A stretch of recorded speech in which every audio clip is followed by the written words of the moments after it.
parfois, je suis en face de quelqu'un, j'écoute la personne me parler, et tout de suite, le Seigneur me donne la direction, montre la direction en fait, là où elle va aller. Et le Seigneur me dit, tu ne réponds pas. Tu ne dis pas ceci. Mais voici ce que tu peux dire. Pourquoi?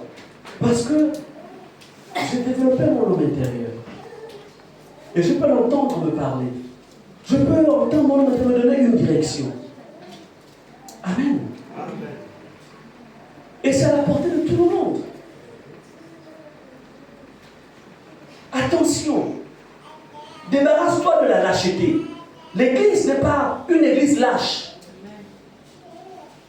Tu ne peux pas te laisser dominer par tes émotions. Jésus a vaincu les émotions. Tu ne peux pas te laisser dominer par des mauvaises relations, les relations toxiques. Jésus a géré les relations toxiques. Est-ce qu'on est ensemble? Amen. Les incrédules, on peut être dans l'église mais être incrédule. On peut être incrédule. Comment l'incrédulité se manifeste dans l'église? La parole de Dieu dit là que il a établi les uns comme apôtres, prophètes, docteurs, évangélistes, pasteurs, pour le perfectionnement des saints. Alors, le Seigneur, Dieu passe par ton pasteur pour t'enseigner, par exemple, ce message. Quand tu penses seulement, par exemple, les deux premiers parties, les autres premiers parties, tu dis non, ça là, ça ne me concerne pas. Donc, quand tu es là-dedans, on appelle ça l'incrédulité. On ne sélectionne pas la parole de Dieu. On prend tout. Est-ce qu'on est ensemble? Amen. L'incrédulité, c'est commencer à raisonner avec la parole. Mais tu te fais mal. Tu ne vas pas du mal au pasteur. Parce que le pasteur, il va aussi être sauvé. Amen. Tu fais du mal à toi-même. L'incrédulité, c'est quoi? C'est ne pas faire ce que Dieu te demande de faire, qui est conforme à sa parole. Si la Bible dit, si lors d'un enseignement, l'homme lui dit, il faut pardonner ton prochain. Toi, tu vas à la société, est-ce que le pasteur, il sait exactement ce que la personne a fait? Si l'aurait été à ma place, il allait parler comme ça. Mais attends, mais quand tu fonctionnes comme ça, tu fais du mal à toi-même. Est-ce qu'on est ensemble? Est-ce que le péché de cette personne est plus fort, est plus élevé que ton péché que Jésus a pardonné? Je suis mort pour toi. Il dit, les abominables, ceux qui sont dans les abominations. Vous avez des personnes qui utilisent les réseaux sociaux pour des insanités, des saletés. Vous avez des chrétiens comme ça, des chrétiens,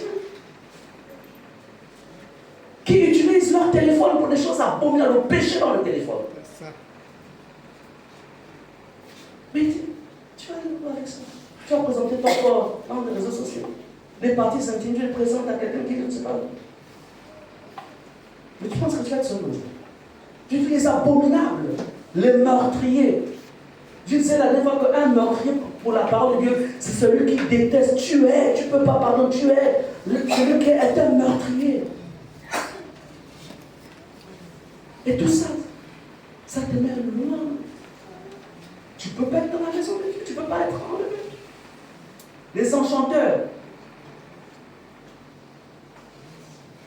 Ici, c'est synonyme de quoi? De sorcellerie.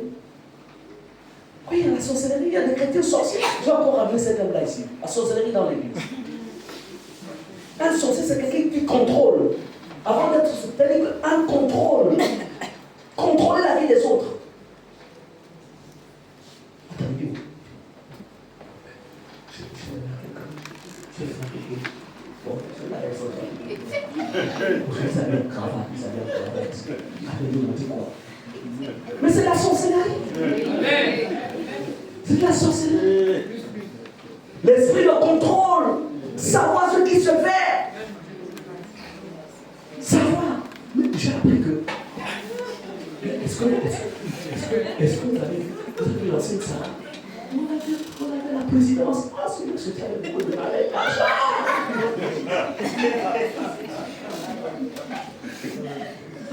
sont partis jusqu'au. Elle a assisté, elle a honoré l'invitation. Après, elle n'a même pas eu un jus de fruits. Même pas une bouteille d'eau. Amen. Quand vous voyez quelqu'un qui passe son temps, il fouine dans ta vie, c'est un sorcier. Mais j'ai appris que ton enfant peut aller le battre. Mais tu vas le quelqu'un comme ça, là, il faut faire attention. Pourquoi tu veux savoir là, je vais appeler mon enfant? C'est quoi le point qui est derrière? Amen. Les enchanteurs, les idolâtres. Et tous les menteurs. Ah, les menteurs. Les menteurs. Qui ici peut lever la main et dire que parce que moi je ne suis pas un menteur? Qui peut lever la main et dire que moi là, hier, toute la semaine, je n'ai même pas menti une fois.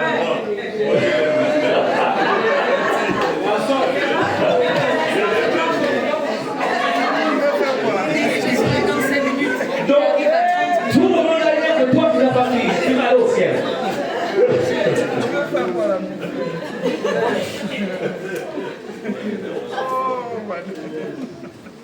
Église. Vous savez, il n'y a pas de petits mensonges ni de grands mensonges. Le mensonge, c'est le mensonge. Utilisez parfois le mensonge pour éviter des problèmes avec sa femme, avec son mari. Non, Seigneur, pardon, tu vois, j'ai été obligé de mentir parce que ma femme là,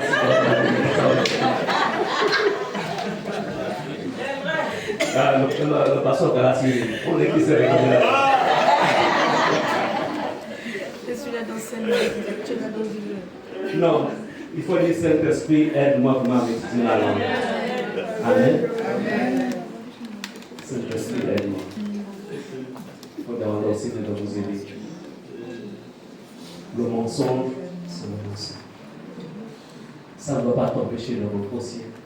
Il faut dire délivre-moi du mensonge. Amen. Il est mieux de dire la vérité et de subir. Ou alors, attends le moment pour dire la vérité, mais il est mieux que tu te taises. Tu comprends? Si tu sens que tu n'es pas prêt à dire la vérité, tais-toi. Ne dis rien. Tu ne parles pas. Dis quelque chose. C'est toi qui as fait. Et mieux de te taire que de sortir ce qui va être compliqué. Amen. Leur part sera dans les temps ardents, le feu et le soufre. Ce qui est la seconde mort. Je vais vous expliquer la seconde mort. En fait, quand l'homme meurt présentement, quand il meurt sans Jésus, il se retrouve en fait, pas simplement, Dieu n'a encore jugé personne. L'enfer, c'est-à-dire que la gêne n'est encore habité par personne. Parce que c'est le diable qui va inaugurer cela. C'est-à-dire que Satan sera jeté le premier là-dedans. Maintenant, avec tous ceux qui vont le suivre. Ou l'ont suivi. Donc, l'enfer n'est pas encore habité. Maintenant, les gens qui meurent sans Christ, ou qui ont connu Christ, mais qui ont vécu dans le péché, où vont-ils? En fait, ils sont récupérés par Satan et ses démons. Et ils sont tourmentés dans un endroit que le diable a simulé à l'enfer, mais c'est vraiment l'enfer. Parce que ce sont les tourments. Et voilà pourquoi, en fait, quand vous remarquez, ce sont les démons qui les tourmentent là-bas. Eux-mêmes ne sont pas encore tourmentés. On appelle ça la première mort. Quiconque se trouve là-bas ne peut jamais sortir de là. Jamais. Maintenant, après là-bas, quand le jugement dernier va arriver, maintenant, c'est là où ceux qui se retrouveront là-bas, parce que dans le jugement dernier, même Satan lui-même sera jugé. Bon, il est déjà condamné. La seule chose, c'est comment le jeter dans les temps de feu. Maintenant, Satan, ayant été jeté dans les temps de feu, donc la GM, ces personnes-là qui étaient tourmentées par Satan et tous les démons, vont maintenant être enlevés de ce pour maintenant être mis dans l'enfer que Dieu a préparé pour Satan et ses anges. C'est pour ça qu'on appelle la seconde mort. Vous imaginez? Vous imaginez ça? Donc, ceux qui sont morts depuis sans Jésus, qui ont renié Jésus, qui vivaient, c'est-à-dire que volontairement sans obéir à la parole. Donc, ils ont vécu d'abord dans une souffrance. Et après, ils sont enlevés dans un autre lieu de souffrance éternellement. Ça là. C'est pourquoi Jésus a dit, il faut pardonner vos ennemis, il faut aimer vos ennemis. Amen. On ne blague pas, il ne faut pas blaguer, c'est la crainte de Dieu. La crainte de Dieu. Le psaume 15, verset 1 5, qui nous a été lu tout à l'heure, nous dit ceci. Je vais faire rapidement le psaume chapitre 15, qui nous a été lu. Dit ceci. Ô Éternel, qui séjourne dans ta tente, dans tout ce qui a été dit là, qui va séjourner? Si tous autant comme ceux que nous voulons rentrer dans cette nouvelle terre-là, cette nouvelle Jérusalem, qui demeurera sur ta montagne sainte, c'est l'image de la nouvelle Jérusalem, c'est l'image de la nouvelle terre. Celui qui marche dans l'intégrité. Quelqu'un d'intègre, c'est quelqu'un qui est droit. On est droit par le Saint-Esprit. C'est pourquoi le développement, développer la communion avec le Saint-Esprit est important. Celui qui marche dans l'intégrité, qui pratique la justice, qui est juste, qui ne fait pas de différence, qui pratique et qui dit la vérité selon son cœur, ce qui sort de sa bouche, ce qui est au fond de son cœur, qui ne calomnie point avec sa langue, il ne fait point de mal à son semblable, il ne jette point l'opprobre sur son prochain. Il regarde avec dédain celui qui est méprisable. Ici, celui qui est méprisable, c'est le péché. Il n'est pas prêt à se souiller, à se salir. Il ne marche pas avec les pécheurs, les critiqueurs, les menteurs, les fornicateurs. Il ne marche pas avec eux. Il ne les hait pas, mais il ne marche pas avec eux. Parce que les mauvaises compagnies corrompent.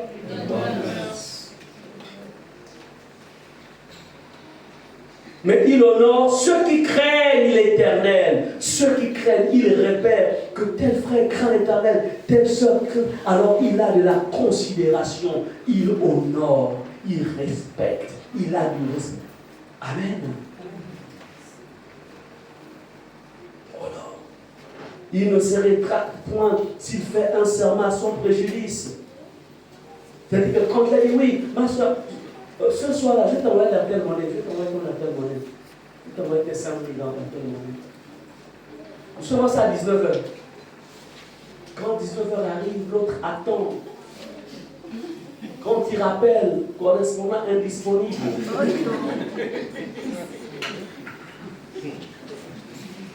Quand tu as souvent fait ça, il faut demander pardon à Dieu. Tu t'es rétracté, puisque tu as fait un serment, tu as dit je vais t'envoyer ça. Je te paye ta dette aujourd'hui.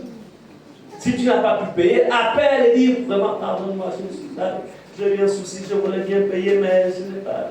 Pardon. Amen. Ne reste pas silencieux. Il n'exige point d'intérêt de son argent. Il n'exige point d'intérêt. Le frère, Seigneur, te voir, est-ce que tu peux me faire vraiment là, je suis dans des situations compliquées, vraiment. Je voudrais que tu me fasses un prêt de 100 000, je te rembourse à la fin du mois. Oui, mais sur mon argent, moi, c'est avec l'intérêt, moi, c'est 20%. Quand je me donne 100 000 francs, donc tu prends 120 000. On ne fait pas des intérêts entre enfants de Dieu. Sauf si c'est différent, c'est-à-dire que tu as une entreprise de, on appelle ça comment? De prêt. Voilà, hein? Voilà. Si tu as une entreprise, c'est-à-dire que tu as enregistré, on appelle ça comment? Enregistré par rapport au trésor, tout. Vraiment, c'est une entreprise, c'est une société. Là, c'est différent. différent. Puisque c'est une entreprise. Donc, c'est une entreprise, là, non, microfinance, c'est pas de problème. Mais c'est pas que ton argent à toi, que tu as, c'est-à-dire que c'est dans ton compte bancaire. Tu dis, je suis prêt à te donner 100 000, mais tu me rembourses 30%, 130 000. Tu sais, frère, les affaires sont les affaires, hein, le business. Hein. Non, là, sont les affaires. Là, tu pêches. Est-ce qu'on est ensemble?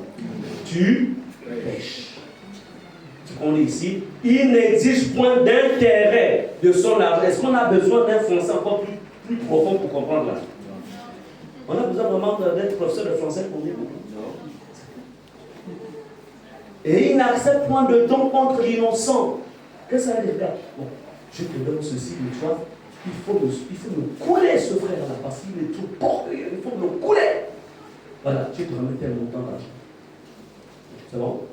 Donc demain, quand on va se présenter devant le chef du village, le chef du quartier, tout ça, on va lui te remet 500 000.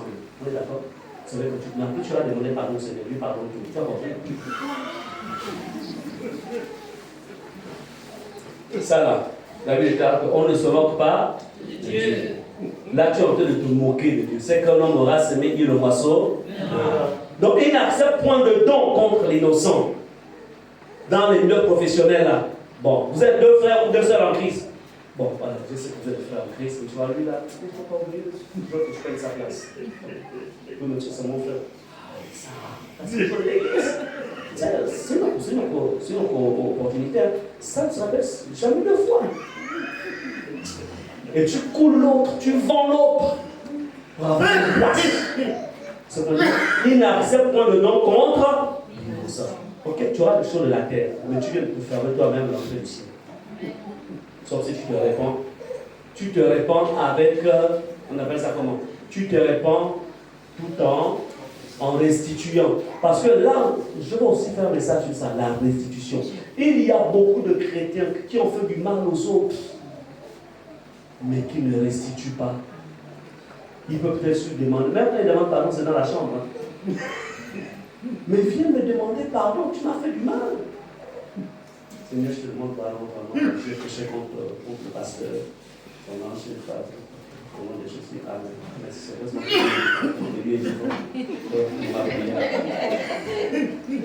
Mais tu sais ce que ça fait dans le cœur?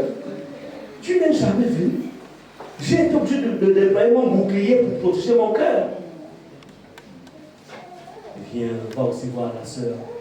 Frère, j'ai peut-être fait ce qui n'est pas bien. Je n'aurais pas dû fonctionner comme ça. Amen. Sœur, j'ai fait ce qui n'est pas bien. Pardonne-moi. Donc, la Bible dit, celui qui se conduit ainsi ne chancelle jamais. En conclusion, dans 2 Corinthiens 5, verset 1, la Bible nous dit ceci. Nous savons en effet que si cette tente où nous habitons sur la terre, c'est quoi la tente quand nous habitons sur la terre? C'est quoi? Le corps. Vous voyez comment Dieu appelle ça? La tente, la maison, est détruite. Nous avons dans le ciel un édifice qui est l'ouvrage de Dieu. Une demeure éternelle qui n'a pas été faite de main d'homme. Amen. Nous avons dans le ciel quoi? Un édifice qui est l'ouvrage de Dieu. Donc le corps que nous avons là, il est même temporaire. Pendant que tu prends 2 heures devant le miroir, tu prends 2 heures. Je ne veux pas dire qu'il ne faut pas se faire belle, c'est pas ce que je veux dire. Mais tu n'as jamais même pris 1 heure devant le Seigneur, c'est la prière. Mais cette tente-là que tu entretiens, la Bible dit, elle sera détruite. Nous avons une demeure éternelle qui n'a pas été faite de main d'homme. C'est ce que la Bible nous dit. Nous avons une demeure. Donc, vivons sur la terre en ayant cette espérance. Amen. Même si le corps, vous avez encore certains chrétiens, ou certains chrétiens, on leur raconte parfois de la vie qui est difficile, la santé. Qu'est-ce qui se passe? La personne fait quoi? La personne se voit dans l'obligation, on l'amène chez le féticheur. La personne va chez le féticheur. est-ce que tu es obligé d'aller chez le féticheur? Tu es obligé. Le corps que tu as là, c'est un corps temporaire. Si la maladie, malgré la prière, la maladie résiste, continue à espérer. Mais je refuse d'aller chez un féticheur. Il faut dire à vos parents, il y a des chrétiens comme ça dit que les chrétiens, il était tellement affaibli que les parents l'ont forcé, l'ont amené chez le féticheur. Le pauvre, c'était le seul converti. Il n'avait plus la force de dire non. Quand vous êtes fort là, c'est pour dire qu'il ne faut jamais m'amener chez un féticheur. Il ne faut jamais m'amener chez un rituel. Si je dois mourir, je meurs. Nous sommes auprès du Seigneur. Amen. Nous avons un corps glorieux qui nous attend. Un corps glorieux qui nous attend. Nous savons en effet que si cette tente où nous habitons sur la terre est détruite, nous avons dans le ciel, l'apôtre Paul avait cette réalité. Voici ce que la crainte de Dieu fait. La crainte de Dieu te donnera un beau corps là-haut. La crainte de Dieu. Mais ceux qui ne seront pas là-haut n'auront pas de nouveau corps. Un jour, je vais bien prêcher sur l'enfer, les réalités de l'enfer. Mais pour le moment, nous sommes en train de travailler par rapport à la crainte de Dieu pour que ce jour-là, quand il viendra, nous soyons tous, en fait, auprès de lui. Je suis au terme de mon message. C'est une interpellation pour vous faire comprendre. Nous ne vivons plus comme les gens de la terre. Nous ne sommes pas des terriens. Nous appartenons au royaume de Dieu, mais vivons sur la terre. C'est comme un citoyen, en fait, américain qui vit au Gabon, mais il n'est pas gabonais. Il est au Gabon, mais il n'est pas gabonais. Ou un citoyen français ou d'un autre pays, un citoyen congolais, mais il n'est pas gabonais, mais il vit au Gabon. Nous sommes les citoyens du royaume de Dieu, mais nous vivons sur la terre. Mais nous ne sommes pas de la terre, nous sommes du ciel. Amen. Lèvons-nous.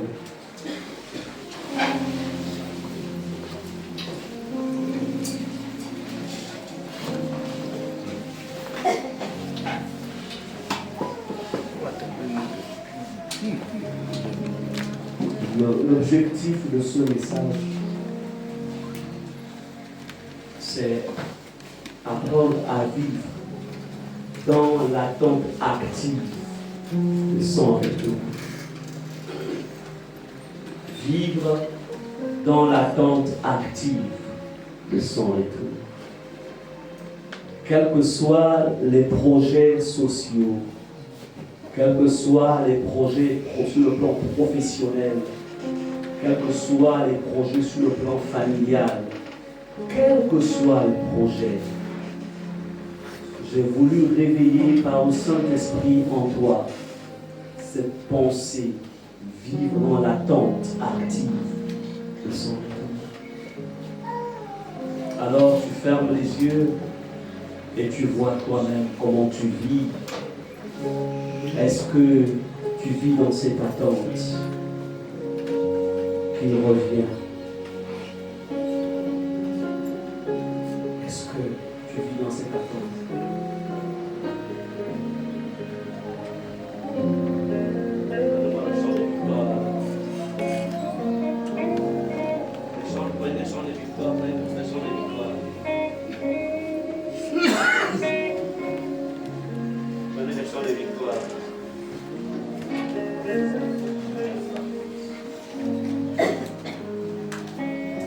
Pendant ce temps, nous regardons, nous avons les yeux fermés.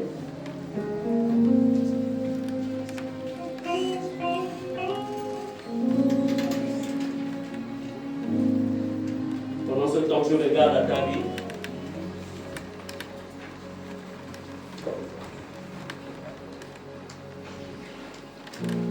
« 180.